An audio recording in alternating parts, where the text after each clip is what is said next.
এই কোরআন দিয়ে শিখতেছেন, এগুলো শিখলে কী হবে? ভালো হবে, বসেন, এভাবে কষ্ট জানেন না, সরে আসেন। কি এগুলো শোনার দরকার আছে না? তাশকিলি বয়ান, কেউ তাবলিগ করুক, কেউ জামাত করুক, আর কেউ পীর মুরিদি করুক বা অন্য কিছুই করুক, কোরআন শেখা ও বোঝা সবার জন্য জরুরি বা ফরজ। বোঝা যাচ্ছে আমার কথা? খালি পড়ে গেলেই তো হবে, তাই না? আচ্ছা, কোরআন শেখা ও বোঝা সবার জন্য জরুরি ও ফরজ। কোরআন আমরা কতটুকু ইবাদতের জ্ঞান, কারণ আমরা যতটুকু ইবাদতের জ্ঞান নিয়ে ইবাদত করি, শয়তান তার চেয়ে অনেক বেশি জ্ঞান ও বিজ্ঞতার সাথে আমাদেরকে ধোঁকা দেয়। বুঝা যাচ্ছে আমার কথা? আমরা চিন্তা করে দেখি যে অনাবিজ্ঞ কাউকে বিজ্ঞ মানে যারা বুঝে, জ্ঞানী বিজ্ঞ কেউ যদি ধোঁকা দেয়, তাহলে ফল কি দাঁড়াতে পারে? ফল আল্লাহ তাআলা কোরআনে ঘোষণা করেছেন সূরা ফুরকান 23 নম্বর আয়াতে, ওয়াকাদিমনা ইলা মা আমিলু মিন আমালিন ফাজআলনাহু হাবাআম মানসুরা। আমি তাদের কর্মগুলি উপস্থিত করব, অতঃপর সেগুলিকে বিক্ষিপ্ত ধূলিকণায় পরিণত করব। উক্ত আয়াতে খেয়াল করে দেখেন, যে আমল করেছে তার আমলই ধ্বংস করে দিতে চাওয়া হলো। হ্যাঁ, যে আমল করেনি তার আমল নয়, কারণ সে তো আমলই করেনি। বুঝাচ্ছে? তাই বিজ্ঞজনের আমল শয়তান তো নষ্ট করতে পারে না, আবার বিজ্ঞের আমলও যদি শয়তান নষ্ট করতে না পারে, তাহলে সে কার আমল নষ্ট করবে বলে আয়াতে দেখানো হলো। অর্থাৎ শয়তান তো আমল নষ্ট করে, আর সেগুলিকে আল্লাহ তাআলা কিয়ামতের দিন ধ্বংস করবেন। শয়তান বিজ্ঞকে মানে তার সঙ্গে পারে না, আবার অনাবিজ্ঞ যারা বুঝে না, জানে না, তার সঙ্গেও যদি না পারে, তাহলে সে কার সঙ্গে পারবে আর কি? তাই শয়তান তো বিজ্ঞকে ভয় পায়, কিন্তু অনাবিজ্ঞকে ভয় পায় না। হাদিসে তো এমনটাই বলা হয়েছে, ফাকিহুন ওয়াহিদুন আশআদ্দু আলা শাইতানি মিন আলফি আবিদিন। একজন আলেমকে ধোঁকা দেওয়া শয়তানের নিকট 1000 আবেদের চেয়েও বেশি কঠিন।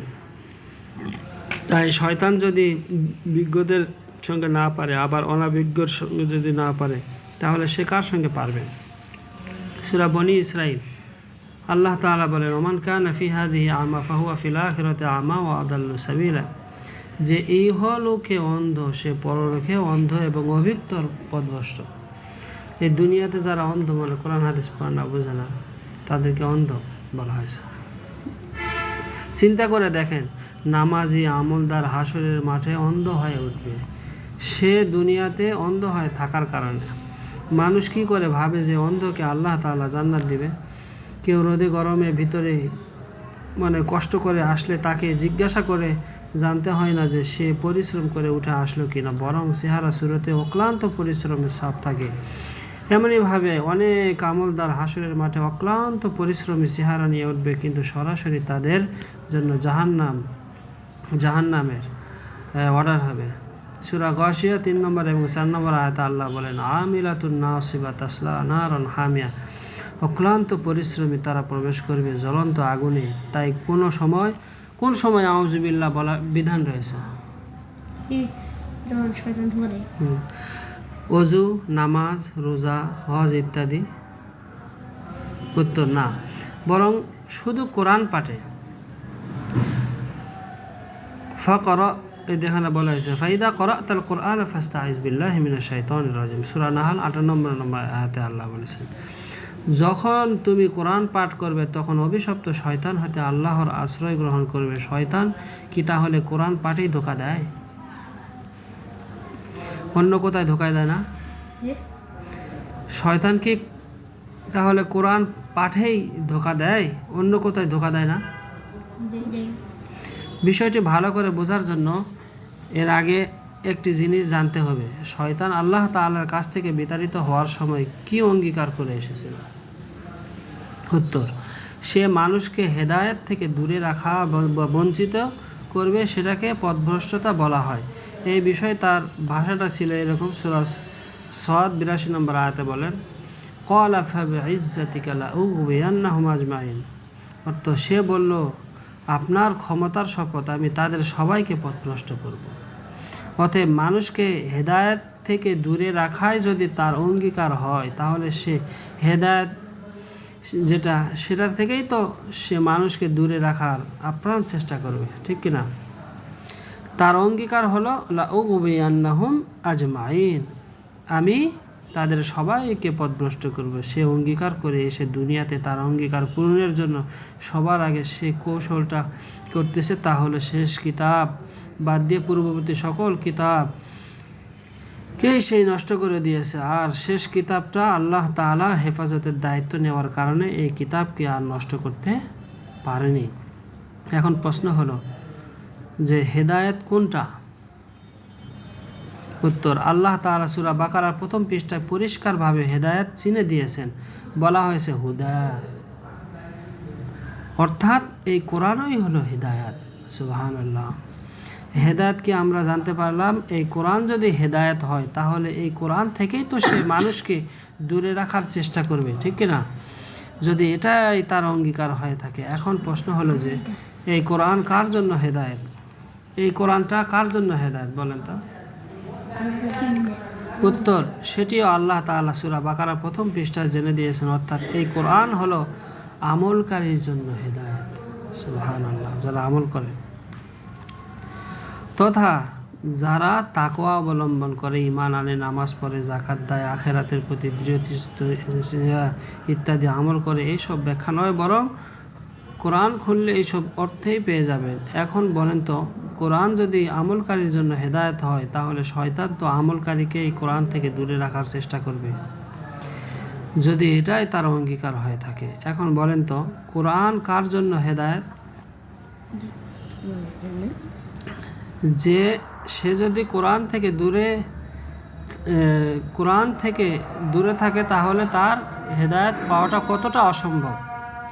শয়তান তো পূর্ববর্তী সকল কিতাব নষ্ট করার মাধ্যমে সে পূর্ববর্তী সকল মানুষকে ধ্বংস করে দিয়েছে, কিন্তু সে তো কোরআন নষ্ট করতে পারবে না। অতএব সে কোরআন প্রাপ্তদের কিভাবে নষ্ট করবে? উত্তর, অবশ্যই কোরআন প্রাপ্তদেরকে কোরআন থেকে দূরে রাখা ছাড়া তার কাছে আর কোনো অপশন নাই। কোরআন থেকে দূরে রাখবে। কোরআন থেকে দূরে রাখাটাই যদি উম্মতে মুহাম্মদীকে ধ্বংস করার কৌশল হয়, তাহলে ইসলাম আমাদের এর থেকে রক্ষা পাওয়ার জন্য কি নির্দেশ দিবে? উত্তর, রাসূল সাল্লাল্লাহু আলাইহি সাল্লাম বলেছেন, আমি দুটি জিনিস রেখে গেলাম। আমার কথা বুঝতেছেন? আমি দুটি জিনিস রেখে গেলাম, তা হলো কোরআন ও হাদিস। তোমরা এই দুটি জিনিসকে আঁকড়ে ধরবে, তাহলে পথভ্রষ্ট হবে না। কোরআন তাকে বোঝায়, শয়তানও তাকে বোঝায়, কিন্তু শয়তান তার সারা জীবন তাকে বোঝায়, কিন্তু সে কোরআনের বুঝের কাছে আসেনি। তাহলে সে কাকে সাকসেস করলো? বিষয়টি সার্কুলারের মতো। সার্কুলার তো সবার জন্যই, বিশেষত পরীক্ষার্থীর জন্য, কিন্তু চাকরি তো পাশকারীর জন্য নির্ধারিত। এমনভাবে কোরআন সবার জন্য হেদায়েত। সূরা বাকারা 185 নম্বর আয়াতে আল্লাহ বলে, শাহরু রমাদান আল্লাযী উনজিলা ফীহিল কুরআন হুদাল লিন-নাস ওয়া বায়িনাতিন মিনাল হুদা ওয়াল ফুরকান। রমজান মাস, সে মাসে বিশ্ব মানবের জন্য পথ প্রদর্শন এবং সুপথে উজ্জ্বল নিদর্শন এবং হক ও বাতিলের প্রভেদকারী। কোরআন অবতীর্ণ হয়েছে বিশেষভাবে আমলকারীর জন্য। কার জন্য? আমলকারীর জন্য। এই কোরআন হেদায়েত, তা তো আমরা সূরা বাকারার 185 নম্বর আয়াতে জেনেছি। প্রশ্ন, তাহলে অনাবিজ্ঞ ব্যক্তি, অর্থাৎ যে কোরআন থেকে দূরে আছে, শয়তান কারো আমল নষ্ট করলে সে তো অনাবিজ্ঞ ব্যক্তির আমলে নষ্ট করে, কিন্তু সে তার আমল নষ্ট থেকে হেফাজত করবে কিভাবে?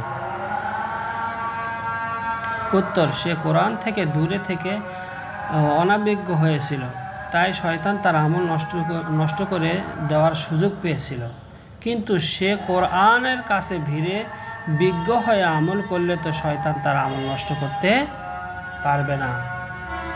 সূরা আরাফ 170 নম্বর আয়াতে আল্লাহ বলেন, ওয়াল্লাযীনা ইউমাসসিকুনা বিল কিতাবি ওয়া আকামুস সালাতা ইন্না লা নুদিউ আজরাল মুসলিমিন।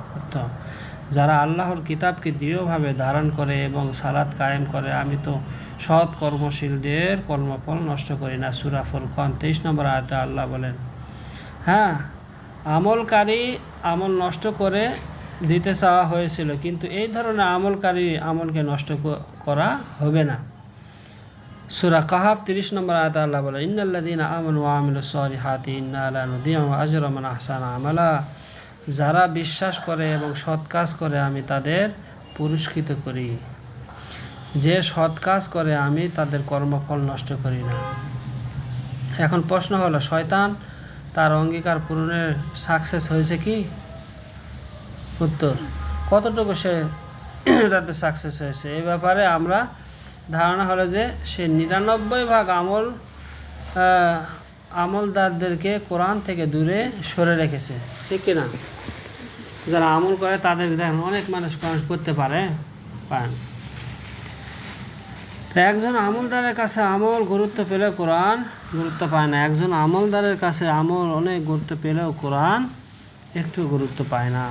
শয়তান ভালো করেই জানেন যে কোরআন আমলকারীর জন্য হেদায়েত। সূরা বাকারা 1ম পৃষ্ঠা সে ভালো করেই জানে এবং সে এটাও ভালো করে জানে যে আমলকারী হেদায়েতের যোগ্য হয়ে হেদায়েতের একেবারে দরজায় এসে দাঁড়িয়ে থাকে। তাই সে অন্য আমল নয়, শুধু কোরআন আমলকারীর মাঝে শক্ত অবস্থান নয় এবং আমলকারীর জন্য আমল সহজ হয়, কিন্তু কোরআন দ্বারস্থ হওয়া একেবারেই কঠিন হয়। আর আল্লাহ তাআলা খুব ভালো করেই জানেন যে সেই ঘাটিতে শক্ত করে বসে থাকে। তাই তিনি অন্য কোথাও থেকে নয়, শুধু এই ঘাটি থেকেই তাকে তাড়ানোর দোয়া শিখিয়েছেন। সূরা নাহল, ফাইদা ক্বরাআতাল কুরআনা ফাস্তাইজ বিল্লাহি মিনাশ শাইতানির রাজিম। তুমি কোরআন পাঠ করবে তখন অভিশপ্ত শয়তানের হতে আল্লাহর আশ্রয় গ্রহণ করবে। প্রশ্ন হয়তো বলবেন, কোরআনের সাথে আমাদের সম্পর্ক আছে, আমাদের প্রতিদিন কোরআন তেলাওয়াত করি, খতম দেই। উত্তর, আমাদের মতো তেলাওয়াতকারীর উপর অভিযোগ করে রাসূল সাল্লাল্লাহু আলাইহি সাল্লাম বলেছেন, এমন একটি যুগ আসবে কোরআন তেলাওয়াত থাকবে কিন্তু কোরআনের বুঝ উঠে যাবে। রাসূল সাল্লাল্লাহু আলাইহি সাল্লাম কি তাহলে আমাদের ব্যাপারে ভবিষ্যৎবাণী করেছেন? তেলাওয়াতকারীর উপর কি শয়তান সাকসেস? প্রশ্ন। এতক্ষণ আলোচনা বোঝার দ্বারা গেল যে কোরআনের সাথে সম্পর্কওয়ালা বুঝমান আমলদার হেদায়েতের উপরে আছে। উত্তর, হ্যাঁ। সূরা বাকারা, উলাইকা আলা হুদাম মির রাব্বিহিম ওয়া উলাইকা হুমুল মুফলিহুন। এরাই তাদের রবের পক্ষ হতে প্রাপ্ত হেদায়েতের উপর প্রতিষ্ঠিত হয়ে রয়েছে এবং এরাই পূর্ণ সফল কাম। কেউ হেদায়েতের উপর থাকলে কোরআন দ্বারাই হেদায়েতের উপর থাকবে। এই কথাটি আল্লাহ তাআলা আরও স্পষ্ট করে তুলে ধরেছেন। আমার কথা বুঝতেছেন? সব বুঝে যাচ্ছে না, তাই না? কিছু কিছু বুঝে যাচ্ছে। কুল ইন দালালতু ফাইন্নামা আদিল্লু আলা নাফসি ওয়া ইন ইহতাদাইতু ফাবিমা ইউহি ইলাইয়া রাব্বি। অর্থ, বলো আমি বিভ্রান্ত হলে বিভ্রান্তির পরিণাম আমারই। আমরা যদি বিভ্রান্তি হয়ে পথভ্রষ্ট হয়ে যায়, কোরআন থেকে দূরে সরে যায়, তাহলে এই বিভ্রান্তি আমারই ক্ষতি করবে, তাই না? এবং যদি আমি সৎপথে থাকি তাহলে এই জন্য সে আমার প্রতি আর রব ওহী প্রেরণ করেন। আল্লাহ তাআলা মূর্খতা পছন্দ করলে কোরআন পাঠাতেন, কিন্তু আমলকারী বোঝে না এবং বুঝতে চেষ্টাও করে না। এসব শয়তানের অবদান। তাই শিখবেন কি শিখবেন না একান্ত আপনার ব্যাপার। আমি কেন? আল্লাহ তাআলা আপনার ঘাড় চেপে ধরবে না? ধরবে। কোরআন শিখবেন না এটা হলো আপনার ব্যাপার। আমি কেন? আল্লাহ তাআলাও কোরআন না শিখলে আপনার ঘাড় চেপে ধরবে না। অনেক মানুষ শিখতেছে, অকল্পনীয় উপকার পাচ্ছে। আপনি শিখবেন, উপকার বলে শেষ করতে পারবেন না। কোরআন শিখলে অনেক উপকার। আর শয়তান মানুষকে এই কোরআন থেকে দূরে রাখার জন্য আপ্রাণ চেষ্টা করে। বুঝছেন? তো নামাজ পড়বেন, নামাজ পড়ে চলে যাবেন, তাই না? হ্যাঁ, ও আচ্ছা। তো নামাজ